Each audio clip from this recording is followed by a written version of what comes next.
Hello साथियों, आपका अपना चैनल एलक बोदारा पे स्वागत है। और आज का जो विचार रहेगा वो रहेगा बच्चों के जो ग्रीष्मकालीन छुट्टियां चल रही है इनके ऊपर। अमूमन सभी क्लास के बच्चों की छुट्टियां हो गई है और करीब महीना डेढ़ महीना छुट्टियां रहेगी। बच्चे पुरानी क्लास से नई क्लास में आ गए हैं और उनका माइंड है वो एकदम फ्रेश हो गया है और वो छुट्टियां मनाने में, एंजॉय करने में बड़ा एकदम बहुत ही हंसमुख और खुश हैं। तो अब पेरेंट्स को सोचना ये है कि इनकी छुट्टियों को कैसे मैनेज किया जाए और किस तरह से इनका उपयोग किया जाए कि बच्चे के जीवन में और उसके लाइफ में काम आए। अमूमन बच्चे क्या होते हैं कि छुट्टियों में बड़े खुश होते हैं और खेलने कूदने में और इधर उधर जाने में, अपने नानिहाल जाने में टाइम बर्बाद कर देते हैं। अमूमन होता यही आया है और बच्चों के दिमाग में भी यही होता है कि घूमेंगे फिरेंगे और किताबों से एक बार पीछा छूट गया है। लेकिन माता पिता को ये सोचना चाहिए कि इन छुट्टियों का जो उपयोग है उनके बच्चे की लाइफ में कैसे ऐड किया जाए। तो दोस्तों, एक बहुत ही अच्छा टाइम है जो आपको मिला है महीना डेढ़ महीने के लिए कि बच्चे की जीवन शैली में कुछ परिवर्तन किया जाए और कुछ ऐड किया जाए। तो अमूमन क्या है कि 5 क्लास से लेके 8वीं 9वीं कक्षा के बच्चे हैं वो ना तो ज़्यादा उम्र में हैं और ना ही ज़्यादा छोटे हैं। वो समझते खूब हैं और उनको एंजॉय भी लेना है और वो नई चीज़ों में दिमाग लगाने में या उस करने में उनको बड़ा इंटरेस्ट आता है। तो माता पिता को इन बच्चों को कोई इस तरह की क्लास अटेंड करानी चाहिए ताकि वो रचनात्मक क्रियाएं सीख जाए, ताकि उनकी लाइफ में ऐड हो सके और वो क्लास से संबंधित ना हो, पढ़ाई से ऐड ना हो, अलग हटके हो। क्योंकि जो रोज़ किसी काम को करते हैं तो बड़ा आदमी भी ऊब जाता है, तो बच्चे भी ऊब जाते हैं पढ़ाई करके। अगर हम अगली क्लास की किताबें ला के उनको दे दी जाती है और कहते हैं पढ़ने का, तो उनका इतना मन खुश नहीं होगा जितना कि वो कुछ हटके करने में मन खुश होगा। क्योंकि हम भी जब पढ़ते थे तो माता पिता यही कहते थे कि पुरानी क्लास, अगली क्लास की किताबें ले लो और आगे की पढ़ाई करो। देखिए, पढ़ाई करने में और उन किताबों को पढ़ने में 1 साल काफ़ी है। अगर हम बच्चे को पढ़ाएंगे तो वो साल ही बहुत है बच्चे के लिए, वो किताबें पढ़ लेगा अगली क्लास की। लेकिन अब हमें कुछ हट के ऐसा कुछ करवाना चाहिए बच्चों को ताकि वो एंजॉय भी कर सके और उनकी लाइफ में, रियल लाइफ में उसके कहीं ना कहीं काम भी आए। तो देखना है कि बच्चे आजकल डांस में बहुत एक्टिव होते हैं, चाहे छोटा बच्चा भी क्यों नहीं हो। बाहर कहीं डीजे बजता हुआ या टीवी में या फ़ोन में कोई गाना आता है तो थिरकने लग जाते हैं। तो पेरेंट्स को बच्चों को डांस का प्रोग्राम या नाच गाने का इस तरह का क्लास अटेंड करानी चाहिए ताकि वो महीना भर जाएगा तो वो उस काम में कुछ सीखेगा और बड़ा होकर हो सकता है वो उसका रोज़गार का जरिया बन जाए, उसकी एक कला बन जाए। तो बच्चों को सबसे पहले अगर उनकी इच्छा है तो डांस प्रोग्राम या नाटक इस तरह की कहीं क्लास चलती हो तो उसमें उनको ऐड करें। देखिए, आजकल जाने की भी कोई ज़रूरत नहीं है, ऑनलाइन भी ये क्लासें बहुत अटेंड की जाती है और कुछ ज़्यादा महंगी भी नहीं होती है। इसलिए बच्चों को डांस के प्रोग्राम में डालें, डांस करना, गाना गाना, नाचना इस तरह का, ताकि वो बच्चा मन में खुश भी होगा और इस चीज़ को अटेंड भी कर लेगा हंसी से, खुशी विरोध भी नहीं करेगा आपको। अच्छा, कुछ बच्चे रचनात्मक कार्यों के लिए एक्टिव होते हैं तो उनको कुछ इस तरह की कला सिखाई जाए ताकि वो, अगर थोड़े बच्चे बड़े हैं तो कारपेंटर है, जैसे कोई काम करता है, रंग पेंट करता है, इस तरह के बच्चों को उस काम में डाला जाए। या कोई मिस्त्री लाइन है तो कुछ ज़्यादा ही बच्चों का दिमाग चलता है तो मिस्त्री लाइन में उसको उसके साथ काम सिखाने के लिए उसको क्लास अटेंड की जाए। सिलाई है कला, उसको इस तरह के कामों में लगाया जाए ताकि बच्चा खुश भी होगा और हंसी में वो काम सीख भी लेगा। घूमने का सुबह या शाम के टाइम में इस तरह की उसमें आदत डाली जाए, क्योंकि स्कूल जाता था तो बच्चा उठ के और स्कूल के लिए तैयार होता था, उसको टाइम नहीं मिलता था। अब 1 महीने का टाइम है तो उसको कुछ आध्यात्मिक में डाला जाए जिसमें धार्मिक ग्रंथ है, वो चाहे किसी धर्म के हो, अपनी धर्म की धार्मिक पुस्तकें हैं उनको सुनने का, पढ़ने का उसको एक मौका दिया जाए, उसको इस तरह की क्लास अटेंड कराई जाए। धार्मिक कार्य, सुबह वो जल्दी उठे और अपनी दिनचर्या उस तरह से सेट करे। ब्रह्म मुहूर्त में उठना है, आपको पहले नहाना है, फिर पूजा पाठ करना है। ये एक आध्यात्मिक है, पूजा पाठ करना कोई रूढ़िवादी नहीं है। या धर्म या धार्मिक होना कोई नहीं है, ये एक आध्यात्मिक है।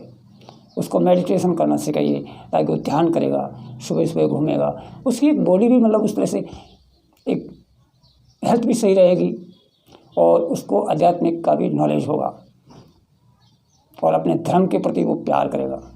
क्योंकि नहीं तो रियल लाइफ में हमें टाइम ही नहीं मिलता और हम एक सुबह और शाम हमारा एक रूटीन बन गया है, भगवान जी को दीपक जलाया या अगरबत्ती करी, आरती बोल दी, बस उतना ही। हम उस गहराई में जा ही नहीं पाए क्योंकि उसका समय नहीं रहा हमारे पास। अब बच्चा महीना 1.5 महीने के लिए फ्री है तो उसका इसमें समय दिया जाए उसको। गीता है, रामायण है, कितने अच्छे ग्रंथ हैं। इस तरह से दूसरे धर्म है उनमें भी अपने अच्छे ग्रंथ हैं, तो उन ग्रंथों को पढ़ा जाए, पढ़वाया जाए। संगीत का कहीं प्रोग्राम हो रहा है, उसको संगीत के प्रोग्राम में मतलब बच्चों को डाला जाए, क्योंकि उनकी हॉबी बन जाएगी। फिर धीरे धीरे हो सकता है उसकी रियल लाइफ में काम आ जाए। भजन संध्या हो रही है या संगीत हो रहा है, ये कलाएँ भी आजकल लोग सिखाते हैं। हारमोनियम बजाना, तबला बजाना, ये जो आते हैं, इन चीज़ों की ट्रेनिंग होती है, तो बच्चों को इसमें डालना चाहिए ताकि वो इस चीज़ों को सीखे। और योग है, क्योंकि हम योग में उसको क्लास तो अटेंड करा नहीं सकते हैं और ना ऐसी कुछ व्यवस्था है कि सालों साल वो पढ़ेगा। बड़ी क्लास में जाने के बाद डिप्लोमा होता है योग का। तो इस तरह से अब 1.5 महीना है, 1.5 महीने में योग की क्लासें उसको अटेंड कराइए ताकि उसका स्वास्थ्य भी सही रहेगा, हेल्थ भी सही रहेगी और योग के बारे में वो सीख भी पाएगा और हो सकता है उसको अच्छा लगे और उसमें मतलब वो मन से हॉबी बना ले, तो अपनी लाइफ के लिए अपना रोज़गार प्राप्त करने का साधन भी हो जाएगा उसका। बड़ी क्लास में जाएगा तो डिप्लोमा कर लेगा। इसलिए योग की क्लासें अटेंड कीजिए। आजकल सब कुछ ऑनलाइन होता है। कहीं आप ग्रामीण क्षेत्र में रहते हैं तो शहर में जाने की ज़रूरत नहीं है, इसी फ़ोन से ऑनलाइन हो जाएगा। अगर इस तरह की क्रिएटिविटी में आप बच्चों को नहीं डालेंगे तो बच्चा क्या करेगा? दिन भर या तो सोएगा या फिर फ़ोन से वो गाना सुनेगा। तो वही गाना सुनना है उसको, वही डांस प्रोग्राम देखना है और सीखना है, तो उसका दोनों काम हो जाएगा। वो एक तो खाली भी नहीं रहेगा और जो उसकी इच्छा है और जो आजकल बच्चे देखते हैं फ़ोन में, वो काम उसका हो जाएगा और उसको रियल लाइफ में इसके बहुत काम आएगी आगे जाके। कुछ बच्चे हैं वो गार्डनिंग में बड़े वो होते हैं या उनकी हॉबी होती है, तो उसको छुट्टियों में गार्डनिंग करना सिखाएं। कुछ पेड़ पौधे लाएं, उनको लगा लें, कुछ बीज है वो बोएं, क्योंकि अभी टाइम है, बरसात आएगी। अभी जो ये महीने चल रहे हैं अप्रैल मई जून, इसमें किसी भी तरह के पेड़ के बीजों को बोया जा सकता है और पौध तैयार की जा सकती है। तो अपनी छत पे जगह नहीं है तो अपनी छत पे करो, एक गार्डन बनाओ जिसमें किचन गार्डन हो जाएगा, सब्जियां वगैरह उगेगी और हो सकता है आगे जाके इनमें बच्चे को जानकारी हो जाए तो इसमें भी अपना रोज़गार प्राप्त कर सकता है, अपना धंधा चुन सकता है वो। इसी तरह से केवल एक पढ़ाई पे या अगली क्लास की पढ़ाई पे उसको इस छुट्टियों को काम में मत लो, अलग हट के लो इसको। रियल जो पढ़ाई चल रही है, 9th क्लास में है तो 10th में आ गया बच्चा, अब उसकी 10th की किताबें पढ़ने के लिए कहोगे अब तो वो उब जाएगा और इंटरेस्ट भी नहीं लेगा। इसलिए इन किताबों को, इन सब्जेक्ट को, इन कोर्स को हट के जो ये 1.5 महीना है इसका उसके लिए लाइफ में ऐड करो आप साथियों। और जो भी मैंने आपको बताया है वो मैंने मेरी तरफ से बताया है, आपको भी इसके बारे में अच्छी जानकारी होगी और आप अपने बच्चे को, हॉबी को अच्छी तरह से जानते हैं। आप उसको एक दिन अगर उसकी नस को टंटोलोगे तो आपको पता लग जाएगा कि हमारा बच्चा किस चीज़ में माहिर है या किस चीज़ में उसको ज़्यादा इंटरेस्ट आता है। और ये जो काम ऐसे हैं पढ़ाई से हट के कि बच्चा खुशी खुशी करेगा, एंजॉय में, और काम में वही जाके महारत हासिल करता है जो हंसी हंसी में खुशी खुशी से कोई काम करता है और वो फिर उसका रियल लाइफ का पार्ट बन जाती है, उसी में जाके ऊंचाई छूता है। आप घूमने के लिए ले जाओ, पहाड़ी पे ले जाओ, जंगलों में ले जाओ भ्रमण करने के लिए कार्य, तो आपको अपने आप बच्चे की क्रिएटिविटी, बच्चे की रचनात्मकता, बच्चे के दिमाग, बच्चे की हॉबी के बारे में आपको पता लग जाएगा। और कुछ अलग तरह के हट के मतलब इस 1.5 महीना है इसको आप बच्चे की लाइफ में ऐड करिए साथियों। जैसा विचार मेरे मन में था, जैसा मेरे को आया और जैसा मैंने रिसर्च किया या देखा या अनुभव किया वो मैंने आपको बताया। आप भी अपने दिमाग से सोच के और अपने बच्चे के जो 1.5 महीना मिला है इसको उसकी लाइफ में ऐड कीजिए और इस तरह से ऐड कीजिए कि उसको रियल लाइफ में आगे जाके उसका बेनिफिट उसे मिले और वो भी एक हंसी के साथ, खुशी के साथ, एंजॉय के साथ, खेल खेल में मतलब अपनी कला को निखार ले।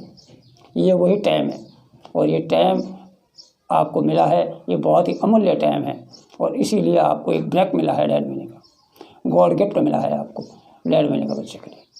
यूँ ही मत गवा देना बच्चे के इस 1.5 महीने को, इसका उपयोग उसकी रियल लाइफ में ज़रूर करना और आपके हाथ में है ये करना, आपके वश में है ये करना।